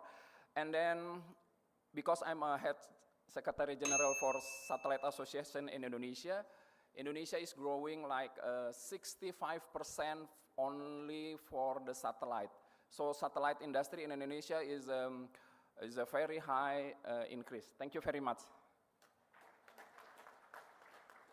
Thank you very much, sir, for staying close to your time limit. Ladies and gentlemen, since we have over 50 presentations, I request you to please stick to time limits. We have to complete all the presentations. And I'm now going to request from Space Angel Australia, Mr. Ram Kuppuswamy, to join us on the podium. Also, I request all the industry body members, people at the back, to take front seats. The front seats are empty. We will take the country placards away very shortly, but we can always invite you to come and take these front seats. Sir, this is your clicker. The green button is for ahead and the red for the... Good afternoon, ladies and gentlemen. Chairman of ISRO, Chairman in Space. I'd like to keep the presentation light. I know it's after lunch. Our project from Space Angel is the Australian Space Super Corridor. We are proud to build the world's first green space pods.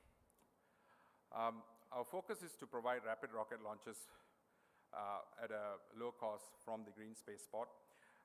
The vision is to will be built together as a public-private partnership with the Western Australian government as well as the federal government in regards to providing access to space. Our project is currently listed on the WA Western Australian Investment government website at the moment, and you can get more information from that. The way we see our supply chain as well as collaboration, a close collaboration with India is very much how this looks like. In terms of shipping routes into Australia, Fremantle Port, which is pretty much Perth, is the entry point, and then it goes through right all the way through Brisbane and then gets back out. The last exit point is through Western Australia itself. So in terms of supply chain is really, really strong. And that's essentially where the southern polar launch location is, and soon we'll be getting an equatorial launch site as well. In terms of the value proposition in regards to the area, if you look at the area, we have about 450 square kilometers of launch site capacity and capability. The airspace is very clear. There's no marine parks at the moment. And in terms of launch aspects, cadence, and trajectories, it's between 51 and 120 degrees for polar. This is specifically for polar. And we can even launch in terms of across the continent, because in terms of population, there's really a very low population at the moment. And so why Australian Space Super Corridor? Key aspects is like a real estate agent, location, location, location, low impact on commercial aviation, low impact on launching and landing anomalies, retrieval opportunities is some of the areas that we're looking at. Environmental and social impacts are very, very important. ESG, we've got certification as a process that we will be going through in terms of ESG certifications for the green space pods. Strong federal and state support. The state government is very, very much driving behind this, and essentially to provide a low cost and high impact, economic impact to the world, to the region, and there's a lot of federal and state funding available, including private funding going on at the moment. Thank you very much. Appreciate it. Thank you very much, sir. And before I invite the next speaker, I'm going to invite the next 5 to come and sit closer to the podium. Dassault Aviation France. So from Dassault Aviation, I request the delegate to, esteemed delegate to please join us here. The Exploration Company, we already have our delegate here. Imeria France, Share My Space France, and Leonardo Italy. And with that, I now request Dr. Abhilash Chandra, SCBR in Australia, to please make his presentation. Thank you. And namaskar, everyone. Dr. Somnath, Chairman of ISRO, Dr. Goenka, Chairman of InSpace. I'd like to thank you for inviting me here to be part of G20. Past 24 hours have been amazing, and I really want to thank everybody for that incredible experience. My background, my name is Abhilash Chandra. I'm Indian by descent, 3 generations removed from India, but India is still in my heart. I live in Australia now, so I've got the best of both worlds. I'm a little bit different to most people here. I'm a practicing vascular general and military surgeon. This is my 23rd year of service in the Australian Army.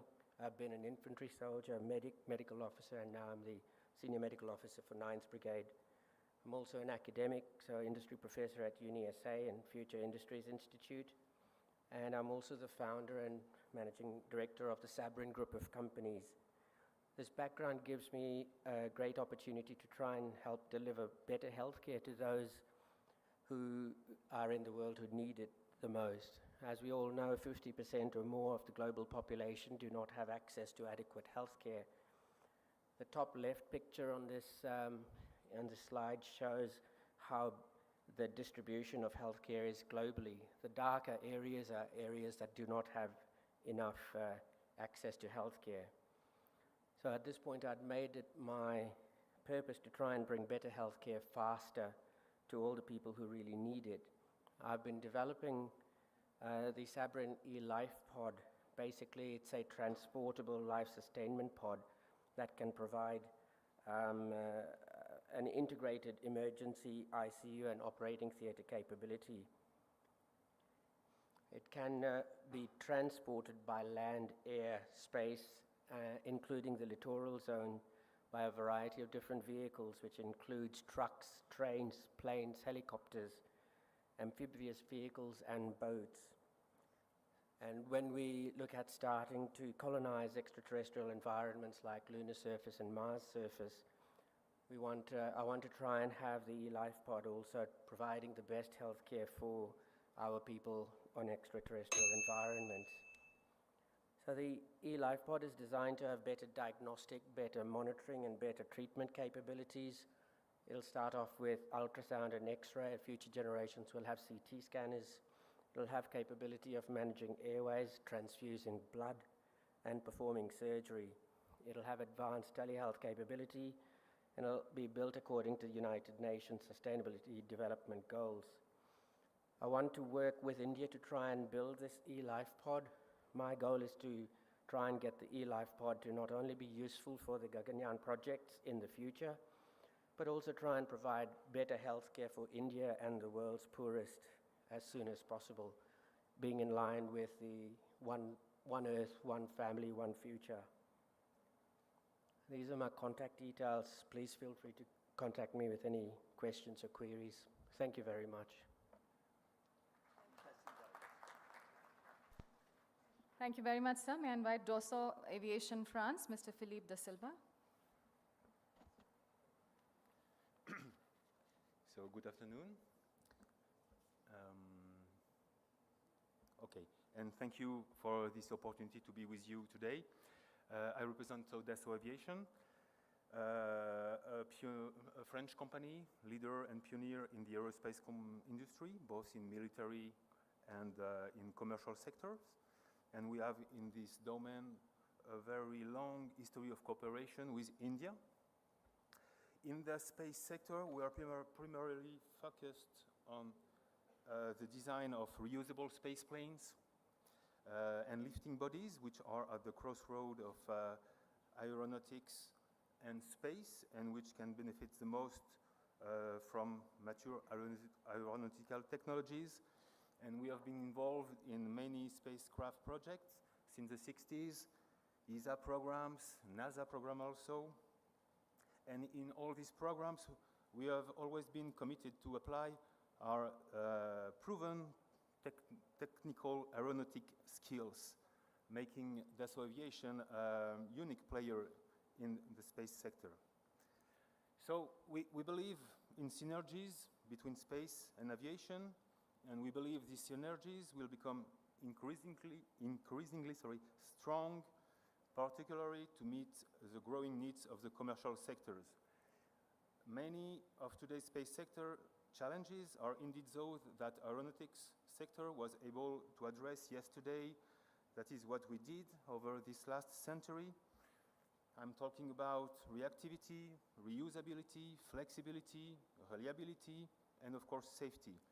And we believe that such vehicles, such space planes, is a smart and relevant solution to address these challenges. So space planes are indeed a missing asset of the global space chain value. I was just talking about technical challenge, but space planes also bring key operational capabilities, such as return from orbit, which is still poorly addressed today, and for which we need to come up with more innovative concepts. Because the need to down mass is going to grow, whether it's people with development of manned flights, but also microgravity experiments, lunar samples, and we're working on such concepts in Dassault Aviation, because tomorrow it will no longer be a question of returning passenger and resources or equipment in the middle of the Pacific Ocean, but of operating on hourly schedules, returning as do airplanes at conventional airports, and using existing infrastructures. So these are some examples of all the capabilities that can address such orbital space plane. I won't go, we don't have time, but it's transport, cargo transportations, manned flights, and in-service orbit, and a lot of applications. Regarding our skills are a continuation of aviation technologies. We are above all a global architect and system integrator, mastering all the key technological skills for design, development, testing, production, certification, support of complex air system. And we have extended these key aeronautical skills to the space domain as an extension of the flight domain, faster and higher.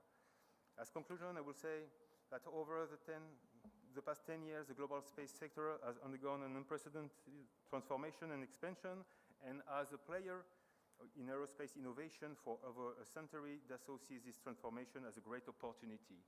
An opportunity to meet new challenges, to make space more accessible, more responsive, more safe, more reliable, and also less expensive. And we are convinced that we have much to contribute to this transformation, and we seize a real opportunity to develop fruitful cooperations. Thank you very much. Thank you very much, sir. We have next the Exploration Company France, Ms. Helen Huby.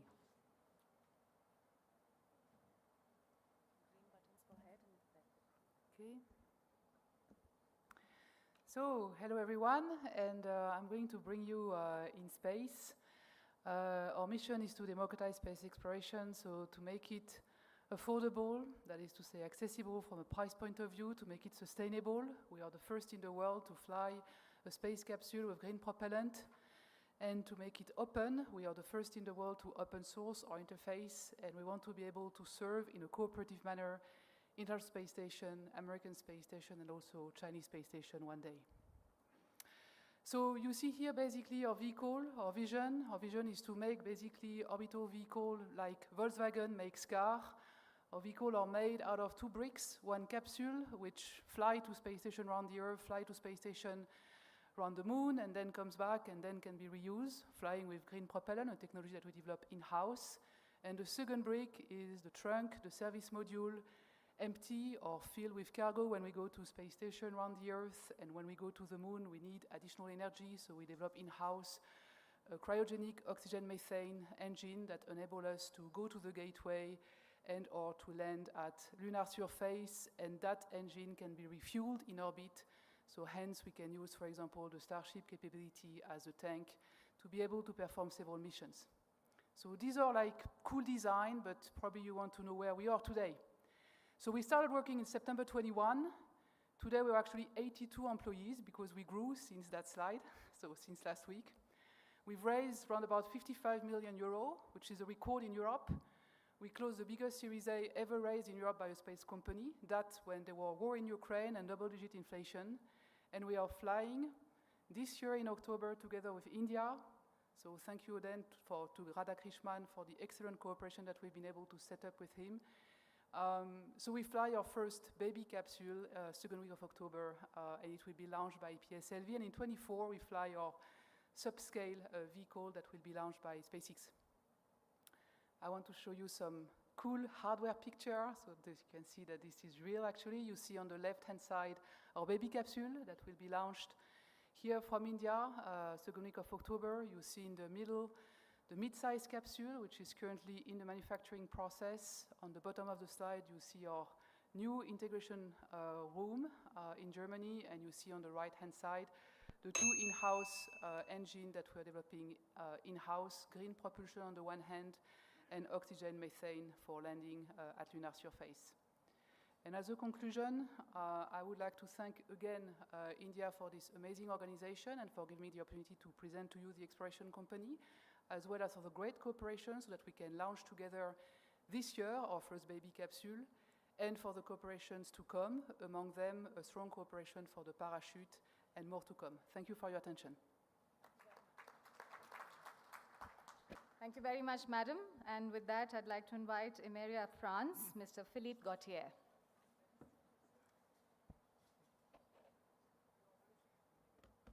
Good afternoon, everybody. And thank you very much to give us the opportunity with my colleagues to present our industry. I hope I will survive to the buzzer torture. Okay, Emeria in brief. We are a medium-sized company, 70 million of revenue dollars, 400 employees, 3 plants. And to summarize, we have 3 lines of products for space, but not only space, for sky also. Satellites, we design and make small satellite, balloons, and also we have a product line of equipments to make trajectography. Please, next. Oh, yes, I have the, I did not understand, excuse me. Up. Okay, fine. We propose small sites. Small sat means satellites which are under 100 kilograms and which address, I would say, 3 market segments. One is connectivity, mainly IoT. We are providing the satellites for a constellation called Kineis in particular. One product line is for Earth observation. And the third one, up to now, is only dedicated to defense application, is for space surveillance, and we are manufacturing right now 2 satellites for the French MOD to be in a geo-orbital orbit. And the purpose of those satellites is going to protect the key assets that the forces have in a geo-orbit. We have also under development a vehicle to take care about transportation of satellites up to geo-orbit.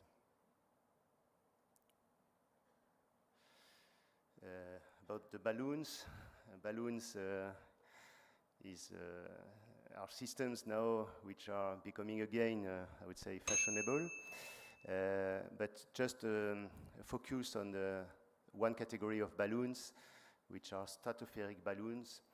We are developing a maneuvering balloon, which is going to be able to stay at something like 20 kilometers of altitude during 6 months, and to stay stable in regards of the ground, so that there will be a lot of applications, Earth observation, telco, and so on, and it will be available in next year, in fact. And I wanted also to be brief to talk about our last baby. We are also investor. We are trying to move also downstreams for space application, and it has been well said in the presentation before that the business is much growing in that arena. And we have created one year ago a startup which is going to focus on the subject of water, inland water, management of the water, prediction of disasters, with 2 segments. We are going to put in orbit a constellation of satellites to make certain measurements daily on 30,000 points on the Earth. And we have also, of course, a digital segment, which is providing data and services to manage quality and quantity of water. And of course, it's a key subject all around the world. Thank you very much.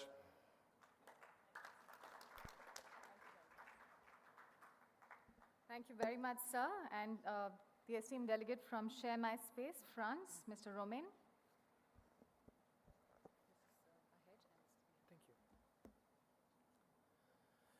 Good afternoon, everyone. Dear Chairman, I'm very honored to be here with you and to present to you my company, Share My Space. So we are a French-based company with a global ambition, and we work in the field of space surveillance and space operations safety and security. So we were incorporated in 2017 for one fundamental reason, Earth orbit congestion. So now there are more and more satellites in Earth orbits, more and more space debris that are causing increasing risks for the sustainability of human activities in space. So our fundamental mission is to tackle that. So how do we do it? So we've built a system that we called our orbital information system, which is a set of algorithms and database architecture, all secured. So we ingest, process, package, and distribute high added value data for our customers, who are institutions, military bodies, and commercial players in the space sector. So we ingest data from various sources, public sources, sources from partners, including our customers. And as a key part of our orbital information system, we control a network of optical stations scattered around the world. We currently have 4 operational optical stations. And we've actually designed, developed, and deployed the key innovation that we call the multi-telescope observation station. So it's an optical system made out of 4 optical telescopes that scan the sky and detect all the objects that cross an observation ring. So it works a little bit like a radar system would do, but using optical technology, which enables us to drive the costs down and to bridge the gap with the commercial market. So we've designed the system to be extremely sensitive in LEO, across all orbits, and in particular in LEO, also very, very accurate, so it enables us to address a wider market. So currently we detect even the smallest objects in the US catalog, both in LEO and in GEO. So going forward, so yeah, we've successfully addressed the key segments of our market, so institutions, military, and commercial players. We have 15 customers in 7 different countries around the globe, and we've really managed to package key products for each of these segments. So we are looking forward first I'd like to thank again the ISRO and CNES for having us here, and we're definitely looking forward to further collaborations with Indian partners. Thank you. Thank you very much, sir. And ladies and gentlemen, before I invite the next speaker from Leonardo, Italy, we have Thales.